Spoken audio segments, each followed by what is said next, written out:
Un geste banal dans cette boucherie-charcuterie spécialisée dans la saucisse de Morteau et de Montbéliard depuis 1992, aujourd'hui remis en question. L'objet de la discorde, cette fameuse poudre blanche.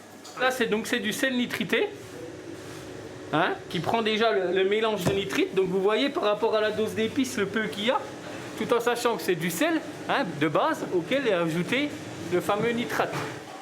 Donner une couleur rosée, allonger la durée de conservation et protéger de maladies comme le botulisme, ce sont les principaux effets du sel nitrité. Un rapport de l'Assemblée nationale détaillé ce mercredi préconise une interdiction de ces additifs jugés dangereux. Pour le producteur, sans ce sel, la saucisse de Montbéliard ne serait qu'une pâle copie d'elle-même. On aurait une saucisse à cuisson qui serait grise avec des taches même peut-être verdâtres. Mais une conservation évidemment bien moins longue. Les nitrates, ils ont toujours existé, il y en a dans les légumes. Le salpêtre en charcuterie, il existe depuis que la charcuterie existe. On peut pas tout chambouler pour un effet de mode. Co-rapporteur du texte, la députée de Haute-Saône ne comprend pas la levée de bouclier. Elle justifie sa démarche. La question était, est-ce que les sels nitrités sont dangereux dans l'alimentation ?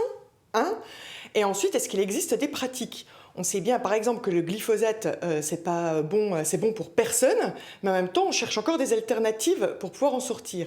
Et il se trouve que les sels nitrités, on a les alternatives, et il y a déjà des industries qui savent s'en passer.